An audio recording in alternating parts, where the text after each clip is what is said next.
Magandang umaga mga kahuan, narito na ang Pag-asa Weather Update today. Magandang umaga Pilipinas, narito ang latest sa lagay ng ating panahon. Isa ng ganap na bagyo ang minomonitor nating low pressure area sa kanlurang bahagi ng extreme northern Luzon at nabuo po ito kaninang alas 2 ng madaling araw. Binigyan natin ito ng local name na Tropical Depression Bising. At huling nakita ang kanyang sentro sa layong 200 kilometers hilagang kanluran ng Calayan, Cagayan. Taglay nito ang lakas ng hangin umaabot sa 45 kilometers per hour near the center at pagbugso pong umaabot sa 55 kilometers per hour. Kumikilos ito patimog kanluran sa bilis na 20 kilometers per hour. Tropical Depression Bising ay direktang nakakaapekto po ngayon sa malaking bahagi ng Northern Luzon, lalong-lalo na nga dito sa northwestern portion ng Ilocos Norte at western portion ng Babuyan Islands kung saan inaasahan natin sa araw na ito ay maulap ang papawurin, maulan ang magiging panahon at may tsansa ng pagbugso-bugsong hangin dahil nga po sa bagyong Bising.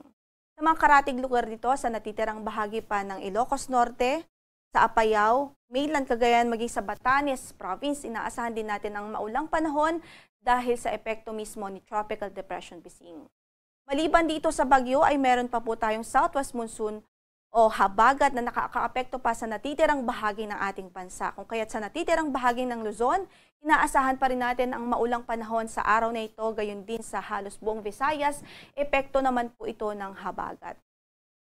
Sa latest track po na ipinalabas po natin, ukol nga kay Tropical Depression Bising. In the next 12 hours, nakikita po natin na generally ay pakanluran ang kanyang pagkilos at posibleng lumabas din po ito ng ating area of responsibility ngayong araw. Pagkatapos ay bahagya po ito magre-recurve o liliko, pahilagang silangan ulit.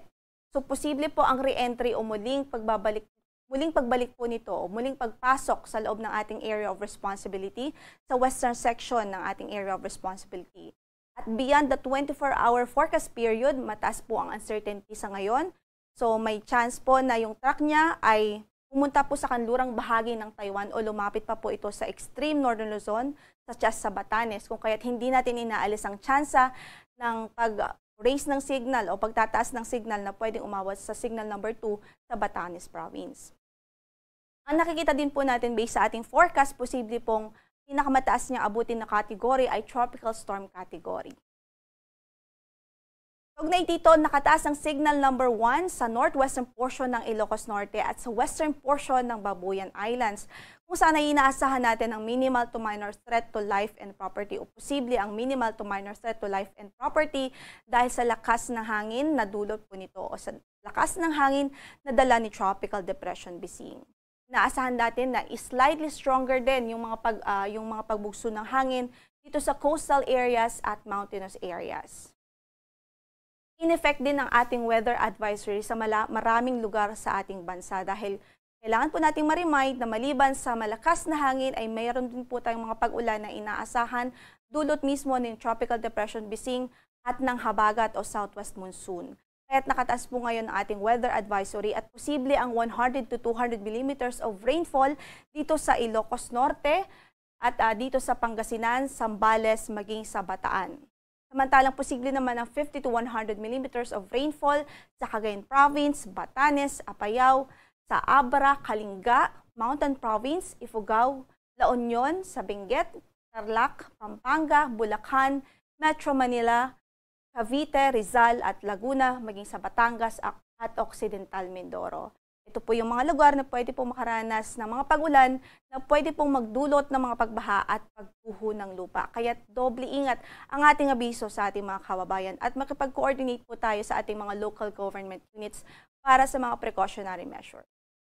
Gayun din, posible din ang 50 to 100 millimeters of rainfall by tomorrow dito po sa mga lalawigan ng Batanes, Cagayan, Ilocos Norte, Apayao, Abra, Ilocos Sur, La Union, Benguet, Pangasinan, maging sa Zambales at Bataan.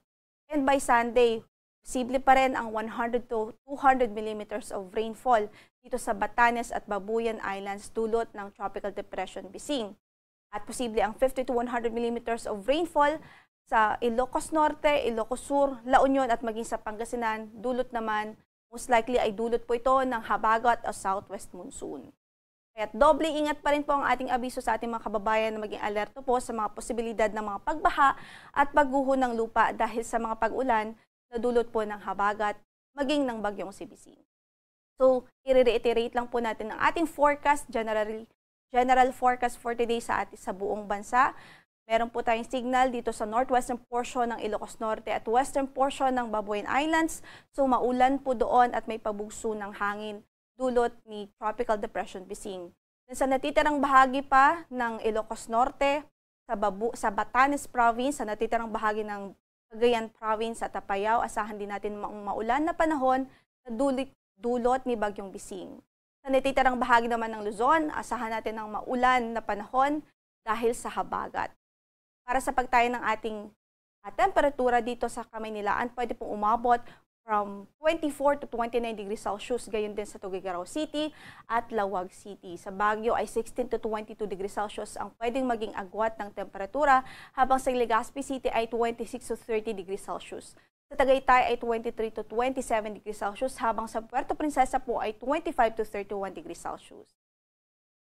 Sa Kabisayaan naman, maulan din po tayo doon sa araw na ito dahil na rin sa epekto ng habagat o southwest monsoon. 26 to 30 degrees Celsius ang magiging agwat ng temperatura sa Tacloban, 26 to 32 degrees Celsius sa Cebu at 25 to 32 degrees Celsius naman sa Iloilo City. Sa Mindanao ay naasahan din natin ang mga pag-ulan dito sa Dinagat Islands at Surigao del Norte, epekto din po ng habagat. At para sa pagtayo ng ating temperatura, sa Cagayan de Oro ay 24 to 32 degrees Celsius, 25 to 32 degrees Celsius sa Davao City at 24 to 34 degrees Celsius sa Zamboanga City. Sa natitirang bahagi ng Mindanao, posible po ang mga localized thunderstorms, lalong-lalo na sa hapon at gabi. Para naman po sa lagay ng ating karagatan, pwede pong umabot o pwede maging maalon ang ating karagatan dito sa northern at western section ng Luzon dahil nga po sa habagat at meron din po tayong weather disturbance dito sa extreme northern Luzon. Then sa natitirang bahagi pa ng ating kalupaan ay banayan hanggang sa katamtaman ang magiging pag-alon ng kondisyon ng karagatan.